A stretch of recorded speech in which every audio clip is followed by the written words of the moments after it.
Hello, ഇന്ന് നമ്മൾ വളരെ ടേസ്റ്റി ആയിട്ടുള്ള ഒരു ചിക്കൻ ലൗലിപോപ്പിൻ്റെ റെസിപ്പിയാണ് കാണാൻ വേണ്ടി പോകുന്നത്. ഇത് തയ്യാറാക്കുന്നതിന് വേണ്ടിയിട്ട് ഞാൻ ചിക്കൻ്റെ കാലിൻ്റെ ഭാഗമാണ് എടുത്തിട്ടുള്ളത്. അപ്പോൾ ഇത് നമുക്ക് ഇതുപോലെ പിടിക്കുന്നതിന് വേണ്ടിയിട്ട് ഇതിൻ്റെ താഴ്ഭാഗത്ത് നിന്ന് മുകളിലേക്ക് ഇതുപോലെ ഒന്ന് ചെയ്തു കൊടുക്കാം.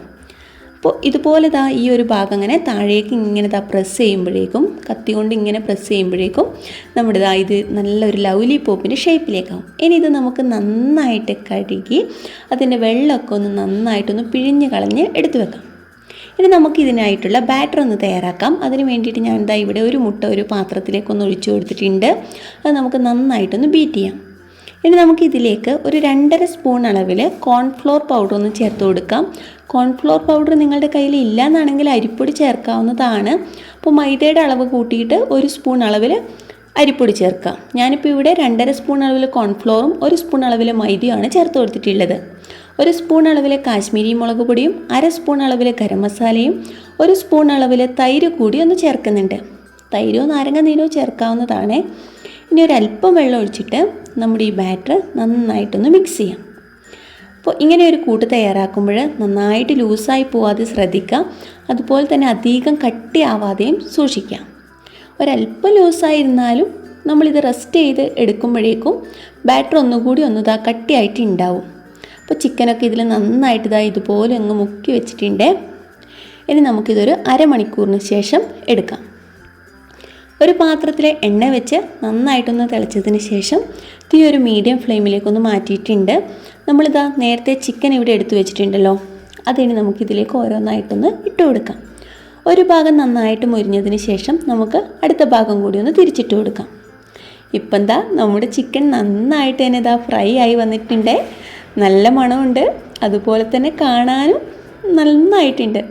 ഇത് കാണുമ്പോൾ തന്നെ ഇപ്പോൾ കഴിക്കാൻ തോന്നുന്നുണ്ടാവും അല്ലേ? പക്ഷെ നമ്മുടെ പണി കഴിഞ്ഞിട്ടില്ല. നമുക്കിനി ഇതിലേക്കുള്ള ഒരു സോസ് കൂടി ഒന്ന് തയ്യാറാക്കാനുണ്ട്. അപ്പോൾ നമുക്ക് ഈ ചിക്കൻ ഫ്രൈ ആക്കിയത് ഒരു ടിഷ്യൂ പേപ്പർ വെച്ചിട്ട് അതിലേക്കൊന്ന് മാറ്റി കൊടുക്കാം. അപ്പോഴേക്കും എണ്ണയൊക്കെ കുറച്ചുണ്ടെങ്കിൽ അതൊക്കെ ഒന്ന് ആ ടിഷ്യൂവിലേക്ക് പിടിച്ചിട്ടിക്കോളും. അപ്പോൾ ഈ ഒരു എണ്ണ മാറ്റിയിട്ട് ഇതിൽ നിന്ന് തന്നെ ഞാനൊരു 3 സ്പൂൺ അളവിലുള്ള എണ്ണയാണ് എടുത്തിട്ടുള്ളത്. ഇനി നമുക്കിതിലേക്ക് ഒരു 1/2 സ്പൂൺ അളവിൽ പെരിഞ്ചീരകം ഒന്ന് ഇട്ട് കൊടുക്കാം. ഇത് നല്ലതായിട്ടൊരു ഫ്ലേവർ തരും, നല്ല ടേസ്റ്റ് ആയിരിക്കും കേട്ടോ. അതുപോലെ തന്നെ ഒരു 5 വെളുത്തുള്ളി അതൊന്ന് ചെറുതായിട്ട് കട്ട് ചെയ്തത് കൂടി ഞാൻ ഇതിലേക്കൊന്ന് ചേർത്തിട്ടുണ്ട്. ഒരു കുഞ്ഞു കഷ്ണം ഇഞ്ചി അതൊന്ന് ചെറുതായിട്ട് അരിഞ്ഞതൊന്ന് ഇതിലേക്കൊന്ന് ഇട്ട് കൊടുക്കുന്നുണ്ട്. ഇനി നമുക്കിതിലേക്ക് ആവശ്യമായിട്ടുള്ളത് സോസാണ്. ഞാനിപ്പോൾ ഇവിടെ ടൊമാറ്റോ ചില്ലി സോസാണ് ഒഴിച്ചു കൊടുത്തിട്ടുള്ളത്. ഏകദേശം ഒരു 4 സ്പൂൺ അളവിൽ ഉണ്ടാവും. 1 സ്പൂൺ അളവിൽ സോയാ സോസ് കൂടി ഒന്ന് ചേർത്തിട്ടുണ്ട്. ഒരു 1/2 ഗ്ലാസ് അളവിൽ വെള്ളം കൂടി ഒന്ന് ചേർത്തിട്ടുണ്ട്.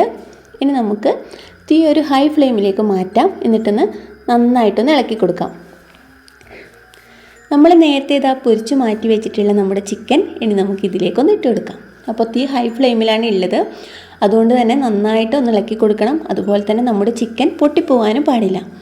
കഴിയുന്നതും തവി ഉപയോഗിച്ച് ഇളക്കാതെ നമ്മുടെ കടായി ഒന്ന് അനക്കി കൊടുക്കുന്നതായിരിക്കും കൂടുതൽ നല്ലത്. തവി വെച്ച് ഇളക്കുമ്പോൾ ശ്രദ്ധിക്കാം. അപ്പോൾ വളരെ ടേസ്റ്റി ആയിട്ടുള്ള നമ്മുടെ ചിക്കൻ ലൗലിപോപ്പ് ഇവിടെ റെഡി ആയിരിക്കുകയാണ്. വീഡിയോ ഇഷ്ടമായിട്ടുണ്ടെങ്കിൽ ഒന്ന് ലൈക്ക് ചെയ്യണേ.